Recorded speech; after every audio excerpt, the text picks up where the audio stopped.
I saying before? You were talking about Freddy Fazbear and sitting when you were tired at a convention, you sit in the back of a voice acting panel and relax. Yes. And this one had Freddy Fazbear and yeah. No, well, it didn't, but that's okay. We did this whole tangent. No, it's because I was thinking of William Afton. You were saying, you said name every voice actor, and I was like, William Afton. So you were at the back of that. We got lost in the sauce a little bit. All the time. That's just what we do. Back to Burnout. Anyway, I was sitting back there, and someone asked. Burning out. Someone asked the guy a question. I wasn't really listening. Yeah, I was burning out in the back of the I'm just sitting there sizzling in the chair like thanks for laughing. So people are like turning around like, what's that sound? It's just you being like they're just smelling this smoke. Smells like burnt mint. Ew. So you're sizzling? And, someone asked a question, which I didn't catch what the question was because I was too busy burning out. But the guy's response was just like, build up. He was like, you're going to, and this obviously applies to voice acting, but I think it can apply in other ways as well, where he's just like, you're going to build up little by little. You're going to get little tiny roles. You're going to be background character B. Mm-hmm. And then, eventually, like, how do I say this? Sorry, I'm not being very articulate. You're doing great, sweetie. Thank you, Mom. Need you at the spelling bee. Where were you when I had my first dance recital? Why didn't you come?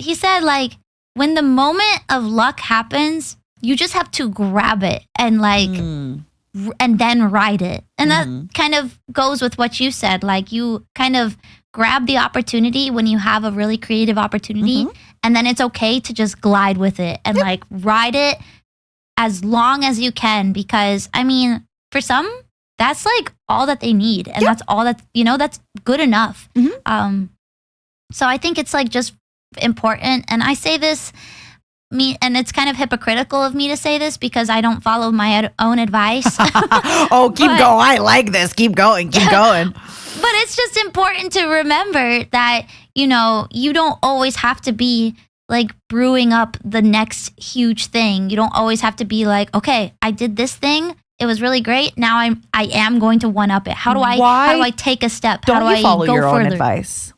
What do you mean by that? So when you say you don't follow your own advice, how so? Because after I do a project, I'm like, how do I one up this project? Well, okay. Do you genuinely always say, how do I one up this project? Or for example, for me, right, I have like 10 projects in the chamber at any given time. And they're just 60% done, 40% done, 80% done. But I'm not, I guess the difference is I don't expect my projects to one up each other. Like my next outfit, I don't expect it to one up my last outfit. They're different. Right. They're going for a different vibe. They're doing different things. They're going to have a different thing with it, right?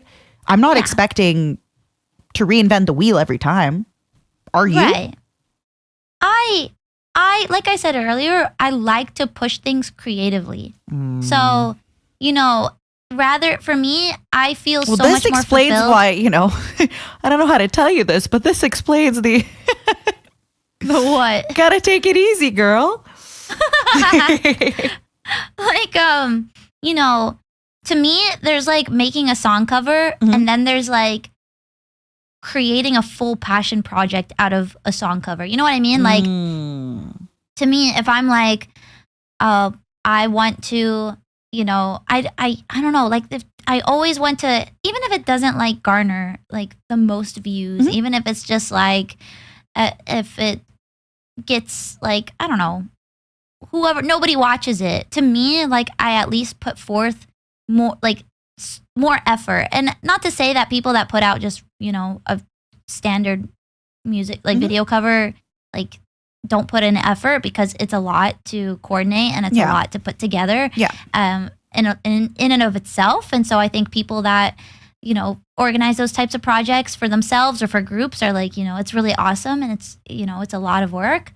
But for me, like that is not satisfying enough for me. Like obviously I put them out, but I'm always trying to think like, okay, now how can I take this one step further? How can I like turn it into a cover? You know, what if I like make a lore with it, have other stuff like with an it. extra element to it that pushes it a little bit further. So to me, that's what gives me the most satisfaction. And so that's what I'm always trying to strive for.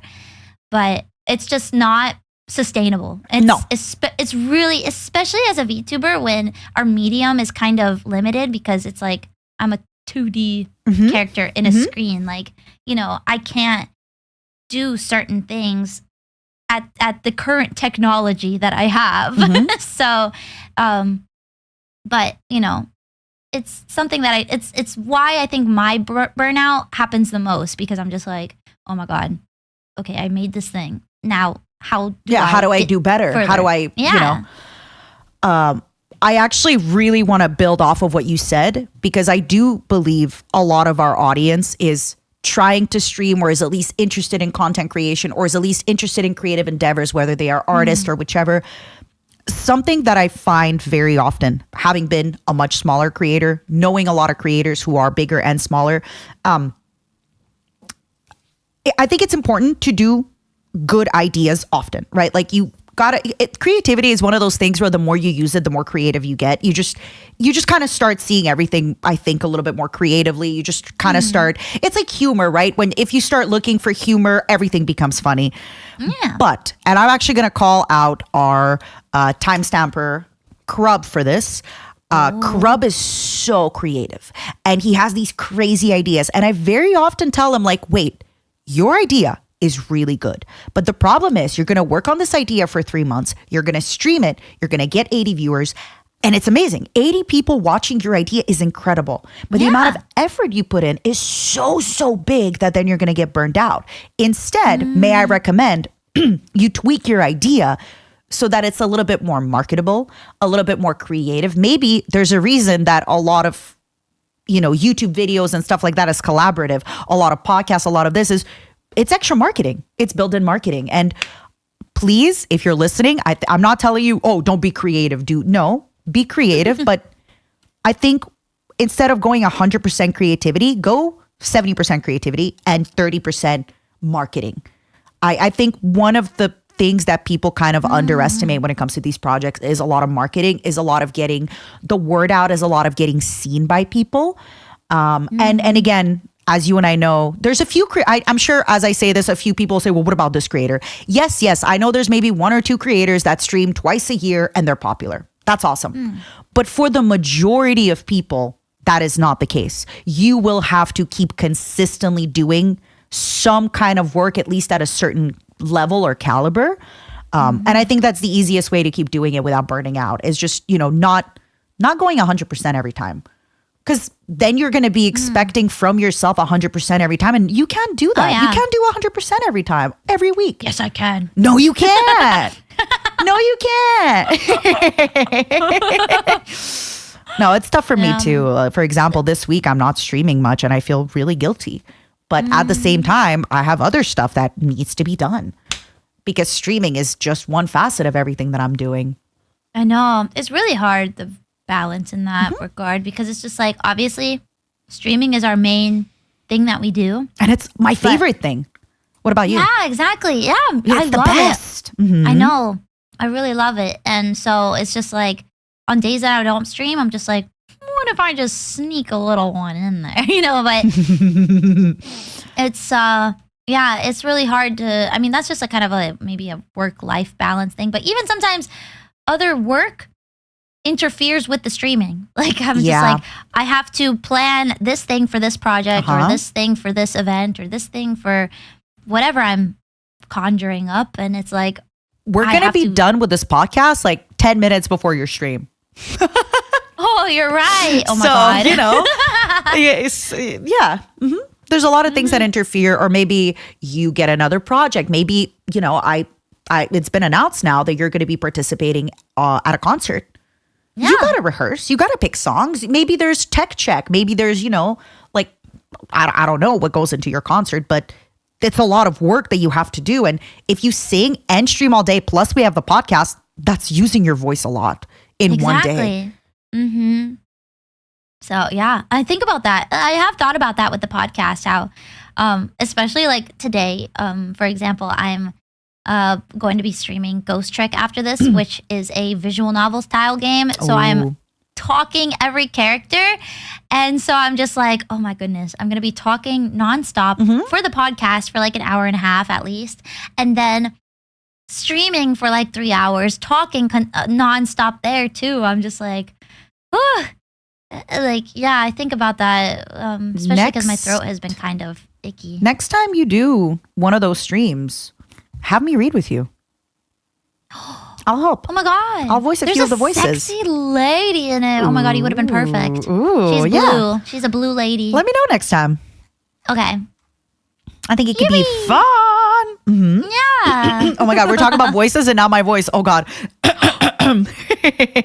Oh God. Honestly, I don't let people hear, but I am constantly muting to clear my throat. I do it. I heard it's all the time. Not good to clear your throat. I know, but I heard it's have actually to. really bad for your throat. I know. On my throat. I don't know what else to do.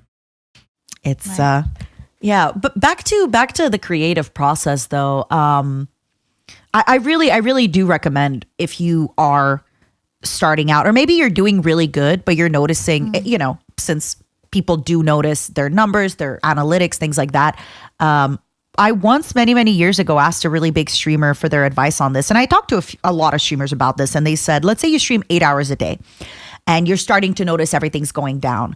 Instead of continuing to stream 8 hours a day or streaming 10 hours a day, move it down to 6 or 7 and use that other 1 to 2 hours for research. Use that 1 to 2 hours to meet other people, network, to maybe come up with a better idea, right? Maybe come up with a new show, maybe come up with like, okay, now once a week, I will do a collab with 4 people that I will organize. But instead of streaming 8 hours, now stream 7 and organize that. Because again, with streaming, it's so much fun and it's awesome. But you kind of need other things to be working in order to make it work. Agreed. And I think we can both agree here, and maybe others can too. When it comes to streaming, the really creative ideas is never what is actually profitable, I guess is the right word. Like I've had people ask me before how much money I've made from song covers. I'm like, baby, I don't know how to tell you this, but none. Actually, I have officially made money off of a song cover because I got, my Nikkei sponsorship. Oh, that's true. Technically you have. Yes. But every time I cover songs, for example, I covered a song for my debut. I covered a song for Christmas, things like that. Like that is not, I always see those projects as something for the fans, something to build the lore, something for them to have. Almost every song cover also, which I don't think a lot of people realize, they get hit by the copyright. Oh, instantly. And so a lot of those, like even my karaoke streams, I did like an English karaoke stream, which did pretty well, I guess. And I can't monetize. She's being humble. I saw your clips go viral from your karaoke stream everywhere on my timeline. She's being humble. It did okay, I guess. Yeah, I guess a few people saw it.